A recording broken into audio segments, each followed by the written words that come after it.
ma plus belle dansée.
Proclamez le Seigneur, vous, ses fidèles, hommes droits, louez l'Éternel.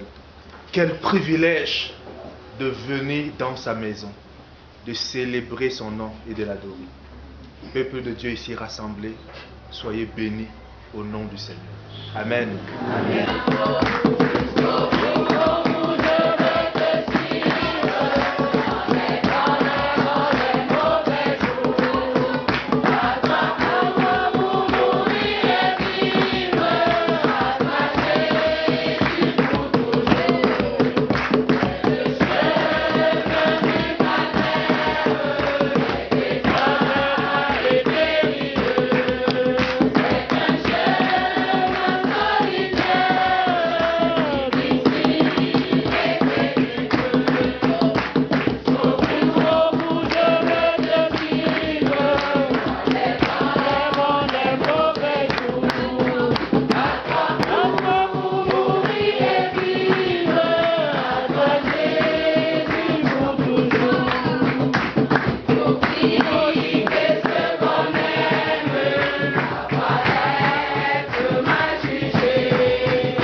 C'est le moment de reconnaître ce que Dieu est, qui il est et de l'exprimer.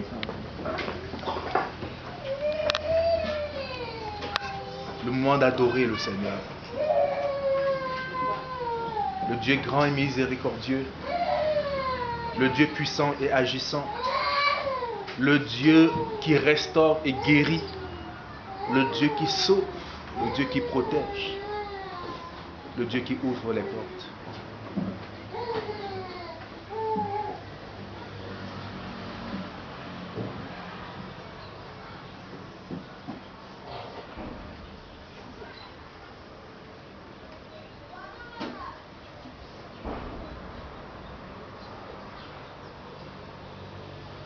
Adorons Jésus, adorons Jésus, Amen. Adorons Jésus, Amen, Alléluia, Amen. Adorons Yahweh, Amen.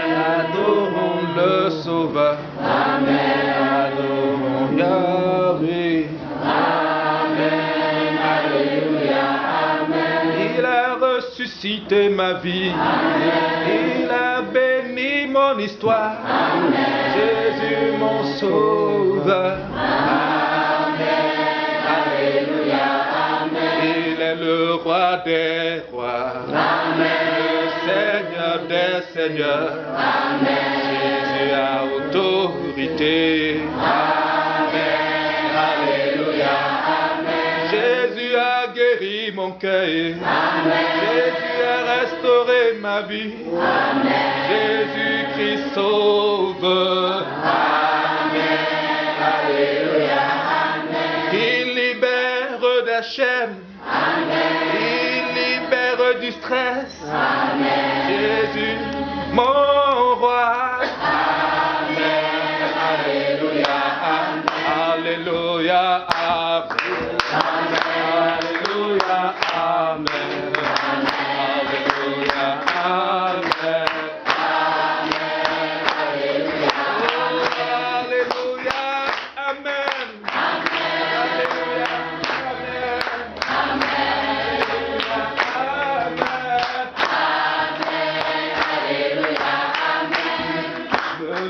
Encore, Amen. Béni encore, Amen. Amen.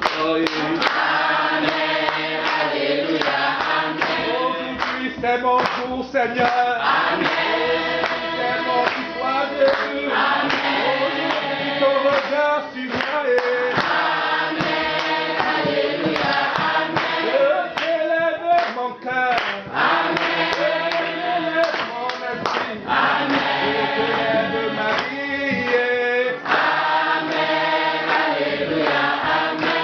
Nous avons nos vies élevées au-devant de toi. Nous avons nos cœurs élevés au-devant de toi pour exprimer combien tu es grand. Tu es bien plus grand, Seigneur, que notre bassesse. Tu es bien plus grand que les paroles que nous exprimons pour t'adorer. Toi, tu es infini, tu dépasses les limites. Tu dépasses les bornes. Tu dépasses les bornes de notre entendement. Tu dépasses les bornes des représentations que nous avons de toi. Tu dépasses les bornes de notre histoire. Notre histoire est petite pour te contenir, Seigneur.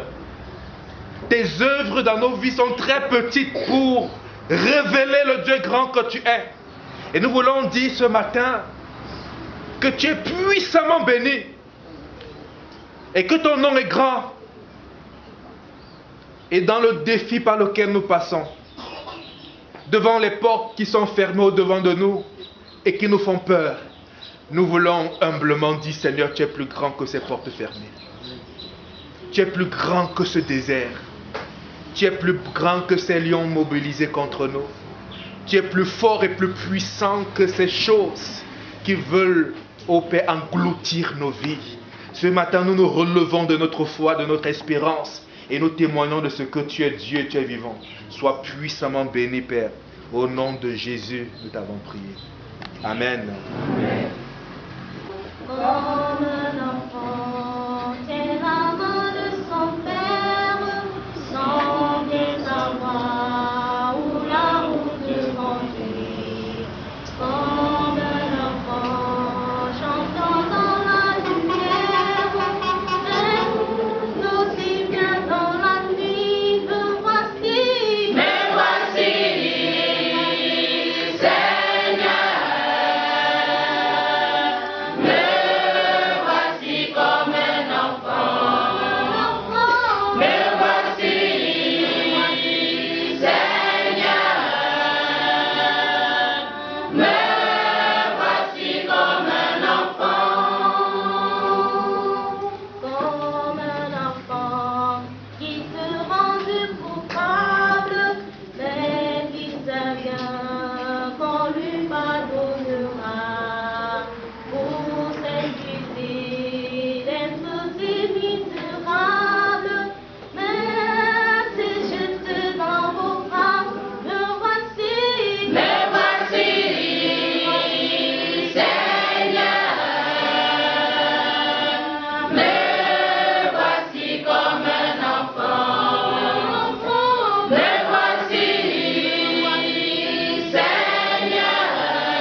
C'est le moment de confesser ses péchés, de reconnaître ses erreurs, de partir sur une nouvelle base avec le Seigneur. C'est le moment de se remettre en question. Et chacun va le faire dans un esprit de recueillement.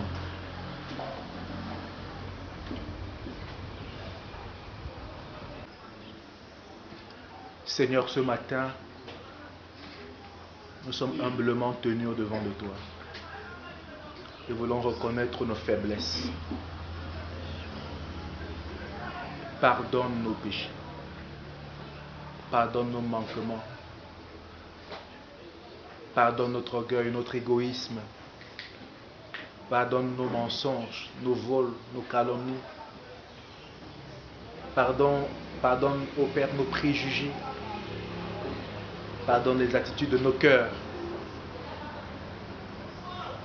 Et toutes les autres choses qui ne te plaisent pas dans nos vies. Ce matin, viens, Père, et fais-nous miséricorde. Au nom de Jésus-Christ, nous t'avons ainsi prié. Amen. En guise de parole de grâce ce matin, le Seigneur qui nous accueille nous rappelle à travers le psaume 103. Mais autant les cieux sont élevés au-dessus de la terre, autant sa bonté est grande pour ceux qui le craignent. Autant l'Orient est éloigné de l'Occident, autant il éloigne de nous nos iniquités. Soyons rassurés de la grâce de Dieu et du pardon de Dieu. Amen. Amen. Ah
même position, vous allez écouter comment le Seigneur veut être servi. Que l'amour soit sans hypocrisie. Ayez le mal en horreur. Attachez-vous fortement au bien. Par amour fraternel, ayez de l'affection les uns pour les autres. Par honneur, usez de prévenance réciproque. Ayez de l'empressement et non de la paresse. Soyez fervents d'esprit. Servez le Seigneur. Réjouissez-vous avec ceux qui se réjouissent. Réjouissez-vous en espérance. Soyez patients dans la tribulation. Persévérez dans la prière. Subvenez aux besoins des saints. Tâchez d'exercer l'hospitalité.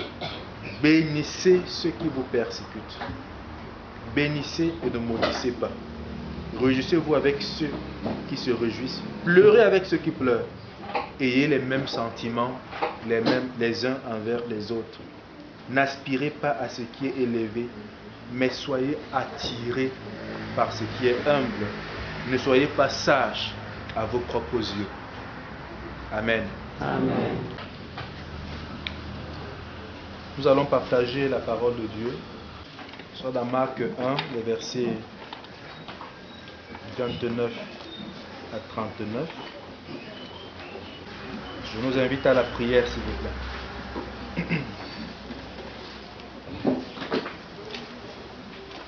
C'est notre Dieu, notre Père, merci de venir à présent parler à chacun de nos cœurs. Viens, visite-nous, viens et restaure ton autorité dans nos vies. Sois puissamment glorifié, Jésus. En ton nom, nous t'avons prié. Amen. C'est dans l'évangile qu'on trouve la vie, la paix, le pardon, le bonheur. Ouvrons notre cœur à sa grâce infinie, donnant tant de bien aux pécheurs. Auprès du Seigneur, auprès du Seigneur. Marchons de tout cœur en chantant, il sauve, il guérit, puis enlève le doute. Il vit, il est là maintenant. Marc 1, versets 29 à 39. Là, il est écrit: En sortant de la synagogue, ils se rendirent avec Jacques et Jean à la maison de Simon et d'André. La belle-mère de Simon était couchée, ayant la fièvre. Et aussitôt, on parla d'elle à Jésus. S'étant approché, il la fit lever en lui prenant la main. Et à l'instant, la fièvre la quitta. Puis, elle les servit. Le soir, après le coucher du soleil, on lui amena tous les malades et les démoniaques, et toute la ville était rassemblée devant la porte. Il guérit beaucoup de gens qui avaient diverses maladies. Il chassa aussi beaucoup de démons, et il ne permettait pas aux démons de parler parce qu'ils le connaissaient. Vers le matin, pendant qu'il faisait encore très sombre, il se leva et sortit pour aller dans un lieu désert où il pria. Simon et ceux qui étaient avec lui se mirent à sa recherche. Et quand ils l'eurent trouvé, ils lui dirent: Tous te cherchent. Il leur répondit: Allons ailleurs dans les bourgades voisines, afin que j'y prêche aussi, car c'est pour cela que je suis sorti. Et il alla prêcher dans les synagogues par toute la Galilée, et il chassa les démons. Amen.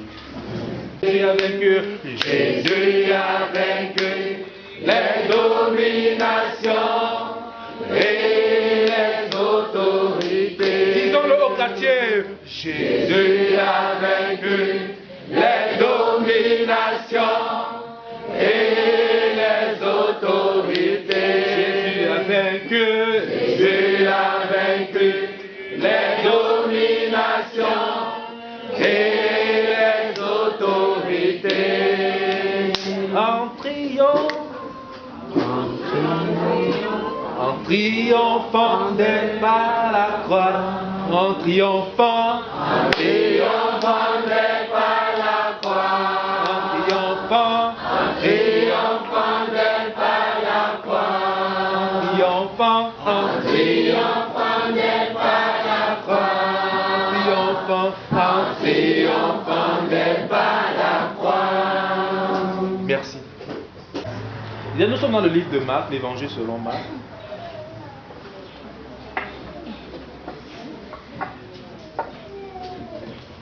Et Marc a ceci que dès le début, dans le tout premier verset, il dit au commencement de l'évangile de Jésus-Christ, Fils de Dieu. Commencement de l'évangile de Jésus-Christ, Fils de Dieu. Donc, dans son intention, ça doit être clair que Jésus-Christ est le Fils de Dieu. Et comme Fils de Dieu, il a la capacité. C'est-à-dire, il peut faire ce que Dieu fait. Il est de la nature de Dieu. Jésus-Christ a en lui la semence de Dieu, la nature de Dieu. Il y a du divin en lui. Il n'est pas un vulgaire homme et prophète comme les autres. Jésus est Fils de Dieu. Et c'est très bien de partir de ce point. Parce qu'aujourd'hui, vous savez, quand quelqu'un vit certains problèmes et qu'il a donné des sujets de prière et tout, 3 mois après, à un moment donné, il commence à s'interroger sur la capacité de Dieu. Et beaucoup d'entre nous, parfois devant nos difficultés autres là, l'image du divin, du Christ, Dieu, Fils de Dieu, en moi souvent été altérée par les expériences négatives que nous avons vécues. Les personnes qui ont eu à être malades à un moment donné et qui dans leur maladie ont croupi, ont vraiment subi des traumatismes et autres là, même quand ces personnes sont guéries et qui reviennent à l'église, elles peuvent même présenter une action de grâce au Seigneur. Mais lorsqu'elles sont dans leur intimité, il y a quand même une image du Dieu qui guérit qui a été altérée. Parce qu'il a fallu qu'ils prennent des comprimés pendant des mois et pourtant prier pour qu'ils en viennent à la guérison. Donc dans l'inconscient, Christ, Fils de Dieu, Christ, ayant la capacité divine de faire ce que Dieu fait, est altéré. Même si on continue à le servir. Certaines personnes sont passées par des épreuves, ont eu des problèmes particuliers. Et dans ces problèmes-là, ils ont crié à Dieu. Mais il a fallu que une personne même qui parfois le menace ou la menace, qui condamne sa foi dans la famille, vienne apporter un soutien matériel, financier pour qu'il puisse en sortir. Mais comment c'est celui qui insulte souvent ma foi? Pourtant j'ai prié, j'ai même donné les sujets au bien-aimé, tout ça là. C'est même le païen qui est venu dire, bon ok, tu dis que tu as quel problème là, et en me narguant même à la fin, pour m'apporter un soutien. À un moment donné quand même, inconsciemment ça s'altère. Les textes comme les textes d'aujourd'hui, comme l'évangile de Marc, que nous venons de lire aujourd'hui, ont une fonction. Ces textes ont une fonction, comprenez-moi bien. C'est de restaurer l'autorité de Christ dans notre vie. Vraiment, après ce message, ou pendant ce message, prie pour que l'autorité parfaite de Dieu, l'autorité parfaite de Christ soit restaurée dans ton cœur, peu importe ce que tu vis. Et Jésus, dans l'un des versets, lorsqu'il est interpellé par ses disciples, parce que toute la foule, toute la ville est rassemblée autour de la porte. Il y a les malades qui sont venus, et au-delà, Simon qui est dit, ils sont tous là, mais tout en même temps, tu étais où? Et au-delà, parce qu'il s'est absenté, il leur dit, allons dans les bourgades voisines. Il laisse la foule, il dit, allons dans les bourgades voisines, parce que c'est pour cela que je suis venu. Donc il ne faut pas que je sois distrait par rapport à mon objectif. Vous me comprenez un peu là? Ouais, très bien. Donc en fait, nous n'avons pas l'attention focalisée sur le miracle. Parce que Jésus lui-même dit, attention, je l'ai fait, et je le fais, et je suis capable de le faire. Mais ce n'est pas pour ça que je suis venu. Et il parle de gauche à droite, prêcher l'évangile et continuer à guérir les gens et à chasser les démons. Mais c'est d'abord pour l'évangile. Et cet évangile dont on nous parle, dès le premier verset, l'évangile du Christ, Fils de Dieu. Donc l'enjeu ici, c'est l'autorité du Christ. Comment est-ce que je vois Christ? Quelle est la relation que j'ai avec Christ? Comment est-ce que je le perçois? Comment est-ce que je chemine avec lui? Que ce soit dans la vallée, que ce soit sur la montagne, que ce soit dans le désert, que ce soit sur la mer, que ce soit dans le temple, que ce soit à la maison, que ce soit au travail. Comment est-ce que je chemine avec Christ? Et comment je perçois ce Christ qui vit et qui est agissant? Je dois résoudre ce problème. Et si il y a des expériences négatives, éprouvantes, qui sont venues diluer, altérer l'image de Christ dans ma vie, dans ta vie, c'est le monde du Seigneur véritablement, je me rends compte que l'année 2020, ou l'année 2019, 2018, 2017, a été pour moi une année traumatisante, au point où j'ai l'impression que je ne te sens plus. Mettez guillemets, sentir entre guillemets, parce que nous ne sommes pas des sentimentalistes sur le plan spirituel. Mais j'ai l'impression que l'expérience avec toi a changé. Je n'ai plus l'expérience de la prière, l'expérience de la parole de Dieu, l'expérience de la méditation, l'expérience de la foi, l'expérience de courage, l'expérience de la perception de Dieu que j'avais. Ou alors cette motivation à expérimenter cela, je n'ai plus cette motivation. J'ai l'impression que je suis en train de régresser. Au début de l'évangile, de ce texte, en sortant de la synagogue, il se rendit il se rendit avec Jacques et Jean à la maison de Simon et d'André. En sortant de la synagogue. Il faut dire bien que ça, c'est pas une particule qu'on doit négliger en sortant de la synagogue. Parce que dans cette synagogue, et c'est le texte du dimanche passé, quelque chose s'est passé. C'est quoi?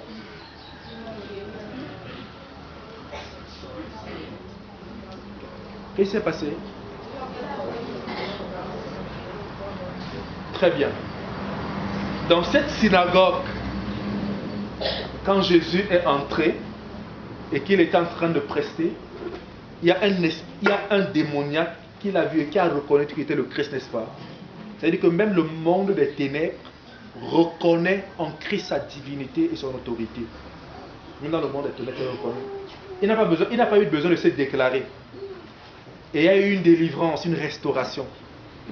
Dans cette synagogue, le Christ, par rapport aux gens qui le regardaient comme un vulgaire fils de charpentier, ils ont perçu quelque chose de différent.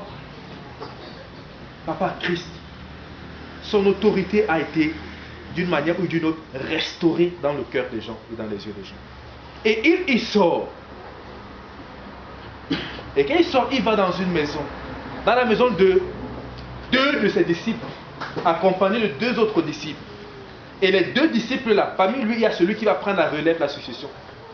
Et les deux qui l'accompagnent sont les fils de Zébédée. Les enfants de quoi? On les appelle les fils de tonnerre même, n'est-ce pas? Les fils de Zébédée. Donc des gens qui ont un charisme que Jésus voulait comment? Que Jésus voudra parce que c'est dans la suite. Ils ont un charisme que Jésus voudra comment? Canaliser. Parce que c'est eux qui ont dit, quand quelqu'un a refusé de recevoir Jésus, il suffit seulement qu'on invoque le feu du ciel, le feu va les détruire parce qu'ils ont refusé d'accueillir le roi Jésus, n'est-ce pas? Et on invoque le ciel. Donc pour peu qu'on leur a donné un peu d'autorité là, les gars, c'était une autorité pour faire comment? Pour détruire les gens. Donc c'est eux là qui sont en train d'accompagner Jésus. Eux, ils incarnent une forme d'autorité. Mais une autorité à faire comment? À canaliser. Et cela nous amène à interroger comment est-ce que nous percevons aujourd'hui l'autorité spirituelle. Et quel genre d'expérience spirituelle est-ce que nous cherchons jour après jour? Parfois nous pouvons être dans une foule comme ça et il y a plutôt des gens dont le Seigneur veut canaliser l'expérience de la vie chrétienne. La façon dont ils vivent la foi chrétienne. En fonction des milieux dans lesquels ils sont entrés et qui les ont un peu déformés. Un peu comme ces deux-ci là. Mais il va aussi chez Simon et André qui eux aussi incarnent une autre forme d'autorité, n'est-ce pas? Ce sont des gens qui sont très proactifs, impulsifs, n'est-ce pas? Hein? Qui font les choses à la va-vite. Eux aussi, ils seront comment dans la suite canalisés. Même l'expérience du réunion sera l'expérience finale pour canaliser cela. Christ entre chez Simon et on lui annonce que la belle-mère, donc la mère de la femme de Simon est malade. Qu'est-ce qu'il fait? Il va vers elle, il la prend par la main. Quand nous parlons de Jésus-Christ, on ne parle pas d'un homme. On ne parle pas d'un pasteur, ou des pasteurs, ou des anciens d'église, ou des conseillers, ou des diacres. Jésus-Christ, nous parlons du Fils de Dieu, du Roi des rois, de celui dont la mission a été déclinée dans Luc 4, versets 18 à 19. Il dit: l'Esprit du Seigneur est sur moi, parce qu'il m'a oint pour annoncer une bonne nouvelle aux pauvres, pour guérir le cœur, les cœurs brisés, pour renvoyer libres les opprimés. Il s'agit bien du Christ. Et donc Christ, chaque jour, entre dans les maisons, tantôt d'une manière, tantôt d'une autre. On réalise que le tout, c'est simplement de faire quoi? De lui exprimer le besoin. On est venu lui dire que la belle-mère de Simon est malade. Et Jésus a su faire ce qu'il avait fait. À un moment donné, à cause des échecs du passé, on n'a que le courage d'aller vers le Seigneur. Quelqu'un a pris 3 jours de jeûne pour un truc. Après 3 jours de jeûne, rien ne s'est passé. Et il est découragé à prendre encore un temps avec Dieu pour un autre sujet. Quelqu'un autrefois a crié à Dieu de tout son cœur par rapport au travail, par rapport à l'entrepreneuriat, par rapport à son couple, par rapport au mariage, par rapport à la famille, a crié à Dieu. Mais à cause des expériences d'échecs passés, on n'a plus cette haine d'aller devant le Seigneur, Seigneur, véritablement, jusqu'à ce que j'ai vu ta face, jusqu'à ce que j'ai expérimenté ta délivrance, ta restauration, la percée.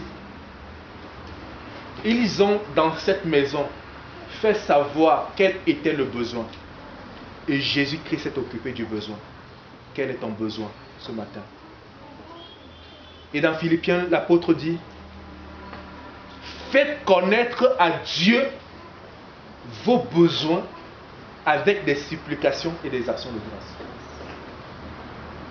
Quels sont tes besoins ce matin? Il dit: Seigneur, véritablement, pendant que tu séjournes dans ce temps, pendant que tu séjournes dans ton temps, j'aimerais te faire connaître mon besoin. Toi, Christ, qui passe par ici, qui réside ici. Pendant que tu passeras dans ma maison, Seigneur Jésus-Christ, je veux te faire connaître mon besoin. Et celui qui a fait de sa maison un sanctuaire, Jésus est là. Et chaque fois, quelque chose ne va pas. Il entre dans sa chambre, il met ses genoux au sol, il dit: Seigneur, véritablement, ça ne va pas. Mais aujourd'hui, je crie avec la foi que tu m'entends. Il semble que c'est très oblique et que ma Bible ne fait que tomber. Je prie avec la foi que tu m'écoutes, que tu m'entends. Aujourd'hui, dans ma chambre, aujourd'hui dans ce temple, aujourd'hui dans mon salon, aujourd'hui dans mon bureau. Seigneur, je crie à toi. Je veux t'exprimer encore ce besoin. Tu es capable, Jésus. Je veux dire à quelqu'un: Jésus est capable. Jésus est capable. Il n'y a pas un moment où devons nous arrêter dans notre foi, de regarder à Jésus comme celui qui comble notre besoin, comme celui qui nous guérit, comme celui qui nous délivre, comme celui qui nous sort de ce pétrin, de ce problème, de ce conflit, comme celui qui ouvre nos yeux pour que nous voyions la réalité des gens qui nous entourent, comme celui qui ouvre les portes fermées. Il n'y a pas un moment, si quelqu'un t'a dit: tu sais quoi, vraiment, parce qu'il y a les sons discordants autour de toi, vraiment, on pense qu'on a beaucoup prié comme ça, maintenant voyons autrement. Voilà comment ça commence. Voyons autrement. Après maintenant, on passe au plan B. Ben, voyons autrement parce que tu sais, il y a un quartier là, j'ai entendu qu'il y a un homme là-bas. Il prie aussi. Mais de temps en temps, quand même, pas en priant, quand même, il faut quand même et autres là. il prie aussi. Quand il prie aussi, c'est pour introduire le marabout. C'est pour introduire les fétiches. Comme bien sont ces personnes qui ont cru que Jésus était capable de faire quelque chose dans leur vie. Et qu'à un moment donné, à cause de l'impatience, comme Sarah et Abraham, de l'impatience, sont allés à côté. Qui est cette personne qui ce matin est allée à côté? Tu es allé à côté. Pourtant Jésus t'attendait à ses pieds. Tu es allé à côté. Où? Tu as fait comme cette dame que quelqu'un a rencontrée quelque part. Ah, oui, ça vient de tiens, je vois des choses dans ta vie. Ah, tu vois quelque chose dans ma vie, oui. Tu vois des choses dans ta vie. Je vois des accidents dans ta vie. Et puis elle s'est souvenue que tiens, dans sa famille, il passe par des séries d'accidents. Il dit, mais comment celui-ci fait pour voir ça? Ça veut dire que c'est demain, il voit. Il dit, oui, je vois les accidents dans sa vie. Et puis je vois encore telle autre chose dans sa vie. Et puis effectivement, il y avait des choses dans sa vie qui s'alignait avec ce qu'il disait là. Prise de panique, et puis la personne enchaîne en disant, mais tu sais quoi? Tu dois aller au village. Il faut qu'on te lave au village. Et puis ces paroles ont eu dans le cœur de cette femme une telle puissance, une telle autorité qu'elle s'est empressée de faire son sac pour aller au village. À cette époque-là, c'était 2009, j'étais évangéliste. Et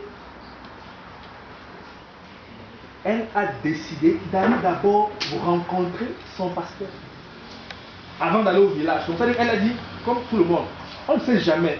Il faut quand même, avant d'aller là-bas, pour qu'on se lave, parce que tout ce qu'il a dit là, c'est qu'il est en train d'arriver dans la famille. Voir quand même le côté de Dieu, on me bénit, et puis maintenant je prends la voiture, je pars. Et ça a été ça son salut. Et quand elle est arrivée, elle était dissuadée de partir au village. Tu peux croire au Seigneur Jésus-Christ. Jésus va te protéger, quel que soit ce qui est en train d'arriver dans ta famille. Elle a eu l'audace de croire en cela et de placer sa confiance en Jésus-Christ. Autrement dit, je peux tomber dans un taxi, dans la route, et je vois quelqu'un qui me dit, mais mon cher, tu sais quoi? Je me rends compte que tu as dormi aujourd'hui, ta tête était tout en bas du lit. Et c'est la vérité, la tête était en bas du lit. Mais tu ne crois pas ça. Enfin, tu ne places pas ta confiance à ça. Tu restes focus par rapport à Jésus. Tu ne laisses pas l'autorité du Christ être effritée par ce que tu es en train d'entendre. Où il y a des révélations encore aujourd'hui. Dieu se révèle. Il se révèle encore aujourd'hui. Il y a même des prophéties encore. Je crois aux prophéties. Mais il y a aussi des révélations qui sont démoniaques. On se comprend un peu là? Très bien. Donc, chez Pierre, Jésus est là. Et cette famille est unanime. Que quand Jésus est là, mais si on a un problème, mais tiens, c'est vrai qu'il y a beaucoup d'options. Si on pose le problème au maître. Quand il est venu, il ne savait pas qui était malade. Il tombe, il dit, tiens, la belle-mère elle est là. Elle est malade. Il est parti. Il a seulement tenu la main pour la lever. Et la chose était faite. Replace ta santé sur l'autorité du Christ. Tu vas à l'hôpital, c'est très bien. Tu te fais diagnostiquer, c'est très bien. On te fait une ordonnance, c'est très bien.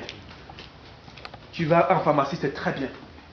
Pendant que tu prends ces comprimés, tu prends ces comprimés avec dans ton esprit l'autorité que tu donnes toujours à Christ.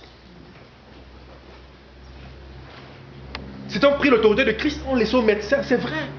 Nous devons aller à l'hôpital, si les médecins sont là, les médecins sont très importants. Allons à l'hôpital, mais pendant que nous sommes diagnostiqués, c'est Christ qui guérit.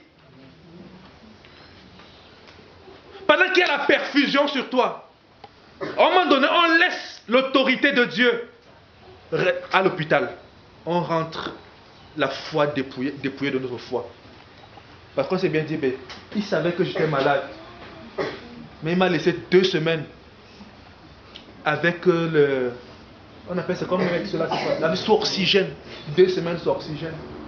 Il a fallu l'oxygène pour me sauver. Seigneur. Regarde entre la main, c'est prier, c'est Seigneur, vraiment, si l'oxygène là. Oxygène. Il commence à rendre grâce plutôt à l'oxygène, n'est-ce pas? Il a donné sa vie à l'oxygène. L'autorité de Christ que tu as donnée à l'hôpital, reprends ça, redonne à Christ.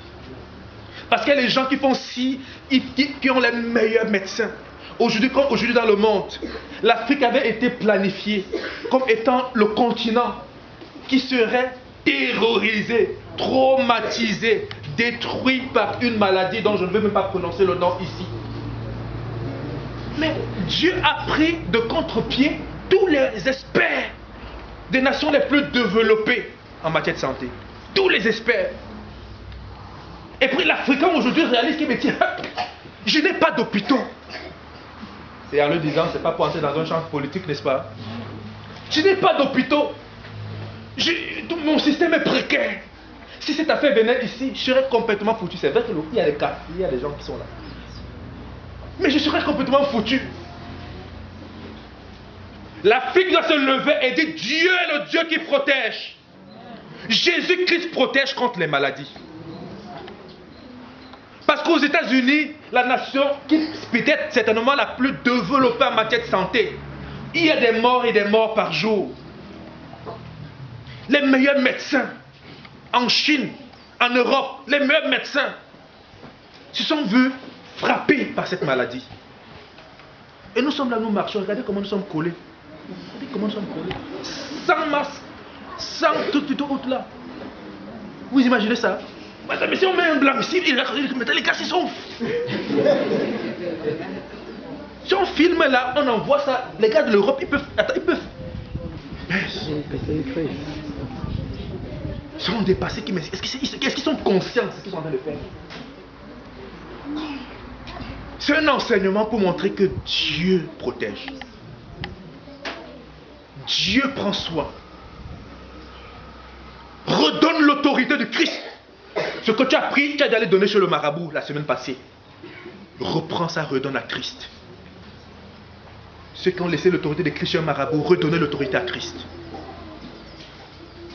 Cet homme qui a pris l'autorité de Christ, il était bien engagé sur le chemin de Dieu. À un moment donné, il allait laisser ça aux femmes. Là, quelqu'un que Christ appelait. Son cœur était tourné au Seigneur. Il commençait à avoir une soif de Dieu, de chercher Dieu, tout. À un moment donné, il y a une jeune, on appelle la fille de Samson, c'est qui? Celle qui avait on appelle qui là? Dalila, une jeune Dalila au quartier, qui a signé sur lui. Et l'autorité de Dieu est restée sur ce lit. Il veut se lever même spirituellement, mais il sent toujours comment il y a un corde qui l'attire vers là-bas. Et une autre femme qui était là, elle avait comme une flamme qui se levait. Mais à un moment donné, à cause de telle raison ou telle autre raison, a pris l'autorité du Christ à les livrer à un homme. Et l'autorité du Christ est restée sur ce lit. Ou dans cette relation. Le cœur a été brisé. Et aujourd'hui, on est là. Et Christ, avec l'expérience, tous ces malades qui venaient vers lui, on dit que des gens venaient, les malades venaient vers lui, des démons autres et autres là. Et il les guérissait. Marc, en nous rappelant ces paroles, nous rappelle une chose. Jésus sauve et Jésus guérit. Tu es malade présentement. Ta foi consiste à rappeler à Christ. Juste rappeler avec foi. Seigneur Jésus, je suis malade. Mais je crois de tout mon cœur que tu sauves et que tu guéris. Parce que j'ai commencé à rétrograder en me disant, mais tiens, est-ce que c'est véritablement toi? Est-ce que toi seul ça suffit? J'ai besoin du travail. Il y a telle solution qui sont en danger parfois pour ma foi. Mais je veux rappeler à Jésus. Et c'est ça ma foi. Jésus, toi qui guéris les malades et toi qui délivres des esprits, tu donnes le travail aussi. Tu donnes le bon conjoint, la bonne conjointe. Je vais te le rappeler. Et dans ton cœur ce matin, c'est le moment de dire, Seigneur, véritablement, quand je vois tous ces cas, je veux rasseoir dans mon cœur ton autorité. Et je veux grandir dans cette autorité. Grandir dans cette autorité. Je vais vous raconter une petite chose. Je suis allé dans une veillée à Douala. Et après, c'était un programme dans une paroisse de l'EC naturellement. Il y avait un programme. Et après le programme, le pasteur, chef de paroisse, m'a dit, mais tiens, on lui est venu annoncer le décès d'une petite fille. Et il faut qu'on aille là-bas prier avant que le corps ne parte. Et nous sommes allés. Il n'y aura pas de résurrection. Donc ceux qui sont en train d'ouvrir les yeux, on s'attend que, quand il dit que c'est petite fille, il n'y aura pas de résurrection dans la suite là. Et quand nous sommes partis, là-bas, je suis venu, j'ai vu un enfant couché sur le lit, que sur la table, comme si l'enfant était encore vivant. Tiens, mais la réalité c'est que tout le monde a fait les backgrounds, et même ils ont même traîné pour attendre avant de faire le voyage. Et j'ai commencé à prier dans mon cœur.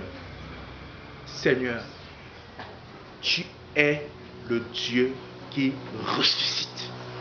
Ma responsabilité devant ce cas, c'est de rappeler qui est Jésus-Christ et ce qu'il est capable de faire. À lui de faire le reste. Seigneur, je crois que tu peux ressusciter cet enfant. Je crois de tout mon cœur. Ah ouais?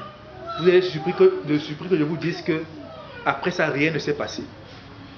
Mais c'est dans mon cœur. Le pasteur, lui, il a dit une prière globale avec la famille, tout ça. Mais moi, pendant qu'on est en train de prier, ce qui s'est passé dans mon cœur et dans mon intérieur, c'est que je priais pour la résurrection de cet enfant.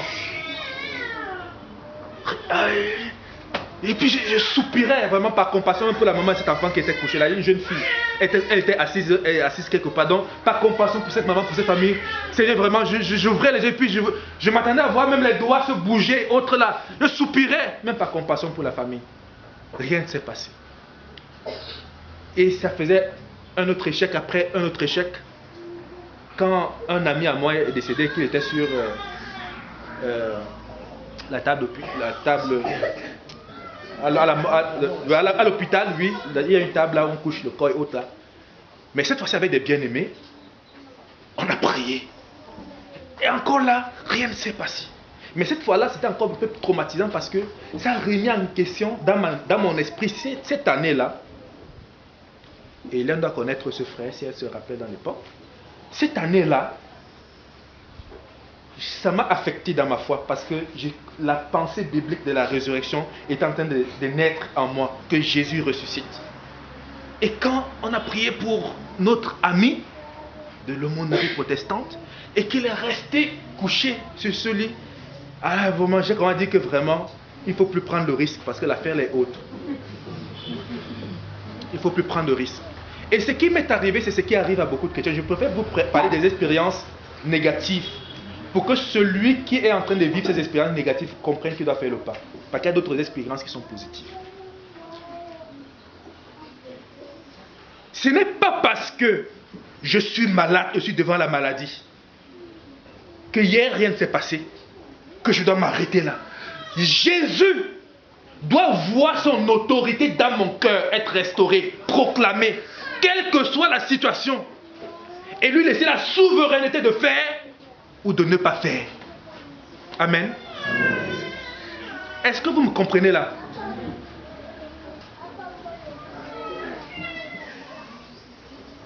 Seigneur, je me rends compte que mon couple ou ma famille est sur la voie de la destruction.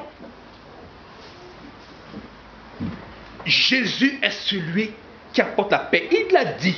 C'est lui, Seigneur Jésus, c'est toi qui le dis. Dans le verset 18 de Luc 4. Tu es venu pour guérir les cœurs brisés, pour apporter la paix.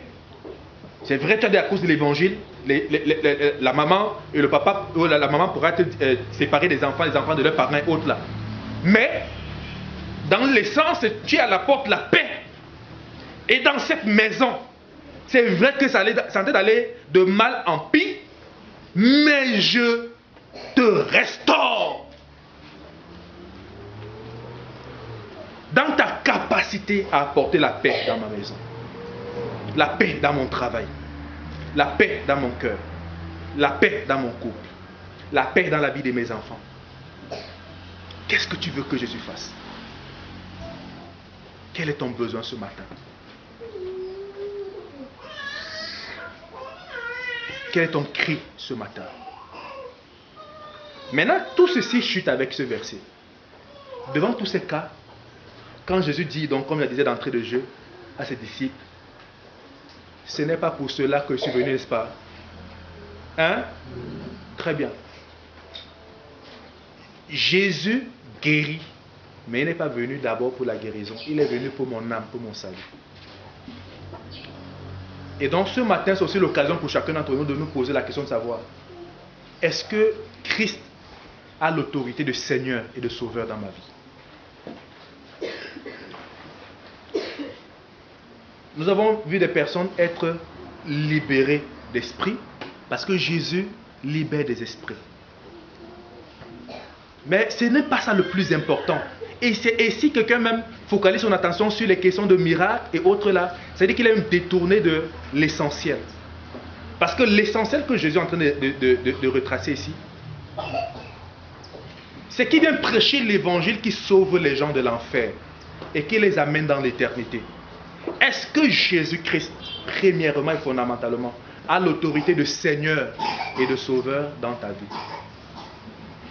C'est l'occasion ce matin pour quelqu'un qui n'a pas encore expérimenté la nouvelle naissance de dire, Seigneur Jésus, aujourd'hui, je fais la paix avec toi.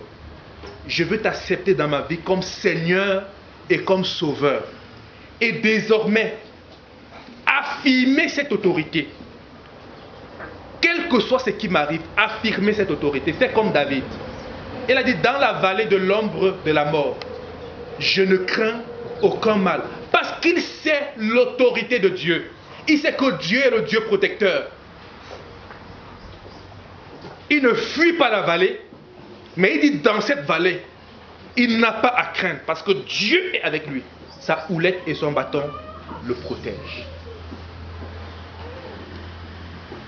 Ce matin, tu veux dire, Seigneur Jésus, vraiment, la vie que j'ai menée, c'est une vie sale, de désordre. Dans mon mensonge, mes calomnies, dans mes hauts et mes bas, dans mon désordre, dans mon cœur que j'ai donné à gauche, à droite, mon corps que j'ai donné à gauche et à droite, je ne t'ai pas plu. J'ai dilué ton autorité, j'ai détruit ton autorité. Aujourd'hui, j'aimerais placer l'alliance par laquelle ton autorité entre dans ma vie. Parce que l'autorité de Dieu entre par l'alliance avec Christ. Donc j'aimerais tisser l'alliance par laquelle l'autorité entre pour qu'on puisse l'affirmer au quotidien dans notre marche avec Christ. Et si c'est le désir de quelqu'un de le faire, j'aimerais simplement que de là où cette personne est assise, que la personne montre le doigt et nous allons prier ensemble. Ton désir de dire, Seigneur, véritablement, aujourd'hui, je veux tisser avec toi l'alliance qui apporte ton autorité de Seigneur et de Sauveur dans ma vie. Je veux partir sur une nouvelle base avec toi. Je vais te demander pardon pour la vie que j'ai menée jusqu'à présent. Si c'est le cas, tu fais comme ça, tout simplement. Et nous allons prier ensemble. Très bien. Très bien. Donc, je vous invite à vous tenir sur vos deux pieds. Tout simplement. Vous vous tenez sur vos deux pieds. Nous allons prier. Seulement ceux-là qui veulent donner à Christ, à Jésus-Christ, l'autorité de Seigneur et de Sauveur, pour partir sur une nouvelle base avec lui, pour tourner la page au passé, abandonner la vie de péché, de désordre, et dire, Seigneur, véritablement, à partir de maintenant, je veux devenir ton enfant, je veux t'aimer, je veux te servir, je veux te plaire. Chemine avec moi.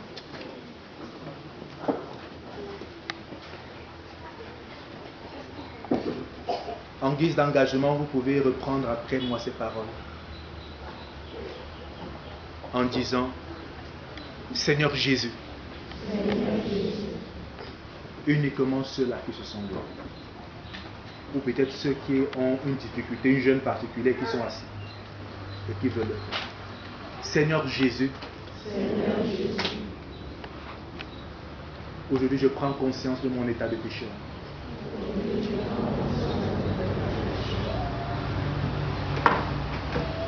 Je vais tourner la page à ce passé.